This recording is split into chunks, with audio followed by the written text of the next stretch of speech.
जय माता दी। मेरे सभी प्यारे दोस्तों, मैं लक्ष्मी शर्मा बड़ों को चरण स्पर्श, छोटों को प्यार और बराबर वालों को दिल से नमस्कार करती हूँ। सभी बोले तुलसी महारानी की जय हो। एक बार देवराज इंद्र देवगुरु बृहस्पति के साथ भगवान शिव का दर्शन करने कैलाश पर गए। महादेव ने दोनों की परीक्षा लेनी चाहिए, इसलिए अपना रूप बदलकर अवधूत बन गए। उनके शरीर पर कोई वस्त्र नहीं था। उनका शरीर जलती हुई अग्नि के समान धधक रहा था और अत्यंत भयंकर नजर आ रहा था।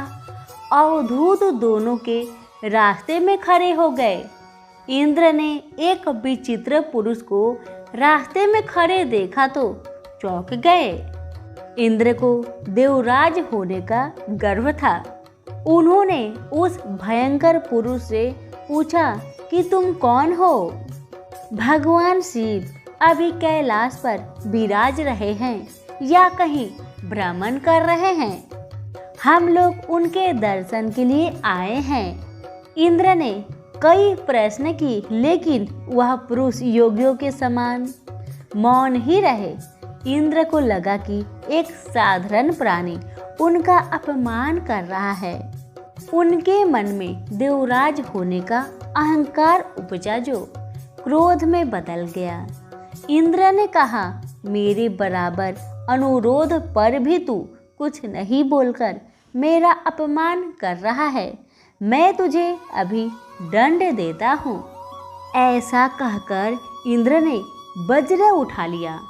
भगवान शिव ने वज्र को उसी समय स्तंभित यानी जड़ कर दिए। इंद्र की बाह अकड़ गई। भगवान अवधूत क्रोध से लाल हो गए।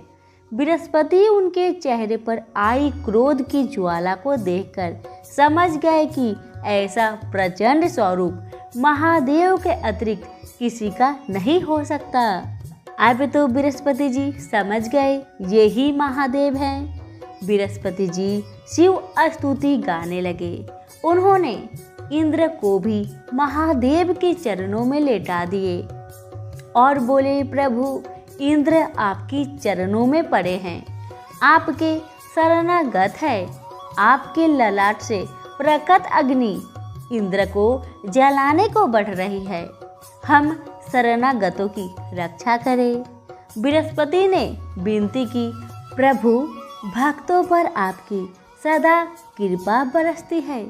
आप भक्त वत्सल और सर्व समर्थ है। आप इस तेज को कहीं और स्थान दे दीजिए ताकि इंद्र के प्राणों की रक्षा हो सके।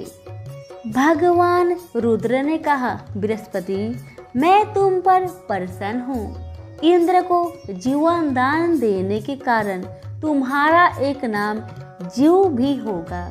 मेरे तीसरे नेत्र से प्रकट इस अग्नि का ताप देवता सहन नहीं कर सकते, इसलिए मैं इसको बहुत दूर छोड़ूंगा। महादेव ने उस तेज को हाथ में धारण कर समुद्र में फेंक दिए। वहां फेंके जाते ही भगवान शिव का वह तेज तत्काल एक बालक के रूप में परिवर्तित हो गया। सिंधु से उद्भव होने के कारण उसका नाम सिंधु पुत्र जालंधर प्रसिद्ध हुआ। जालंधर जिसका नाम शंखचूड़ भी हुआ, शिव के तेज से उत्पन्न हुआ था। इस कारण परम शक्तियों से संपन्न था। वह देवों से भी ज्यादा शक्तिवान था। वह उस तेज से पैदा हुआ जो इंद्र को समाप्त करने वाला था। इसलिए असुरों ने उसे अपना राज बनाया। अवधूत रूप में यह लीला करने के बाद महादेव जी अंतर्ध्यान हो गए। इंद्र के गर्व का भंजन भी हुआ। भगवान के दर्शन भी हो गए। तुलसी से जुड़ी एक कथा बहुत प्रचलित है। श्रीमद् देवी भागवत पुराण में इनके अवतरण की दिव्य लीला कथा भी बनाई गई है। एक बार भगवान शिव ने अपने तेज को समुद्र में फेंक दिए। उससे एक महातेजस्वी बालक ने जन्म लिया। यह बालक आगे चलकर जालंधर के नाम से पराक्रमी दैत्य राजा बना। उसकी राजधानी का नाम जालंधर नगरी था। दैत्यराज कालनेमी की कन्या वृंदा का विवाह जालंधर से हुआ। जालंधर महाराक्षस था।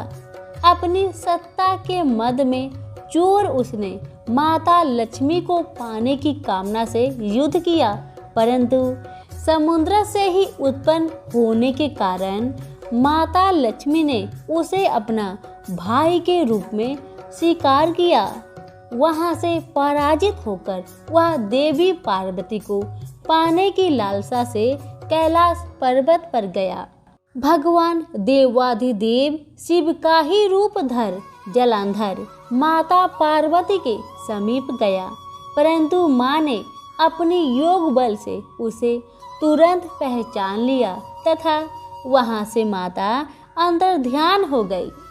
देवी पार्वती ने क्रोध होकर सारा वृत्तांत भगवान विष्णु को सुनाई। जालंधर की पत्नी वृंदा अत्यंत पतिव्रता स्त्री थी। उसी के पतिव्रत धर्म की शक्ति से जालंधर ना तो मारा जाता था और ना ही किसी से पराजित होता था। इसलिए जालंधर को नाश करने के लिए वृंदा के पतिव्रत धर्म को भंग करना बहुत ही जरूरी था और इस काम को भगवान विष्णु के अलावा कोई भी नहीं कर सकता था। इसी कारण भगवान विष्णु ऋषि का वेश धारण कर वन में जा पहुँचे, जहाँ वृंदा अकेली भ्रमण कर रही थी। भगवान के साथ दो मायावी राक्षस भी थे। उन्हें देखकर वृंदा भयभीत हो गई। ऋषि ने वृंदा के सामने पल में ही दोनों को भस्म कर दिए। ऋषि मुनि की शक्ति देखकर वृंदा ने कैलाश पर्वत पर महादेव के साथ युद्ध कर रहे अपने पति जालंधर के बारे में पूछा। ऋषि ने अपने माया जाल से दो बानर प्रकट किए। एक बानर के हाथ में जालंधर का सिर था तथा दूसरे हाथ में धर। अपने पति की यह दशा देखकर वृंदा मूर्छित होकर गिर पड़ी। होश में आने पर उन्होंने ऋषि रूपी भगवान से विनती की कि वह उसके पति को जीवित करे। भगवान ने अपनी माया से पुनः जालंधर का सिर धर से जोड़ दिए, परंतु स्वयं भी उसी धर में प्रवेश कर गए। वृंदा को इस छल के बारे में जरा भी आभास नहीं हुआ। जालंधर बने भगवान के साथ वृंदा पतिव्रता का व्यवहार करने लगी, जिससे उसका अस्तित्व भंग हो गया। ऐसा होते ही वृंदा का पति जालंधर युद्ध में हार गया। इस सारी लीला का जब वृंदा को पता चला तो उसने क्रोध होकर भगवान विष्णु को शीला होने का श्राप दे दिया तथा स्वयं सती हो गई। जहाँ वृंदा भस्म हुई वहाँ तुलसी का पौधा उगा। भगवान विष्णु ने वृंदा से कहा, हे वृंदा, तुम अपने अस्तित्व के कारण मुझे लक्ष्मी से भी अधिक प्रिय हो गई हो। अब तुम तुलसी के रूप में सदा मेरे साथ रहोगी। जो मनुष्य भी मेरे शालिग्राम रूप के साथ तुलसी का विवाह करेगा उसे इस लोक और परलोक में विपुल यश प्राप्त होगा। जिस घर में तुलसी होती है वहाँ यम के दूत भी असमय नहीं जा सकते। गंगा व नर्मदा के जल में स्नान तथा तुलसी का पूजन बराबर माना जाता है। चाहे मनुष्य कितना भी पापी क्यों न हो, मृत्यु के समय जिसका प्राण मंजरी रहित तुलसी और गंगा जल मुख में रखकर निकल जाती है, वह पापों से मुक्त होकर वैकुंठ धाम को प्राप्त होता है। जो मनुष्य तुलसी व आंवलों की छाया में अपने पितरों का श्राद्ध करता है, उसके पितर मोक्ष को प्राप्त हो जाते हैं। उसी दैत्य जालंधर की यह भूमि जालंधर नाम से विख्यात है। सती वृंदा का मंदिर मोहल्ला कोट किशनचंद में स्थित है। कहते हैं इस स्थान पर एक प्राचीन गुफा थी जो कि सीधे हरिद्वार तक जाती थी। सभी प्रेम से बोले तुलसी मैया की जय हो।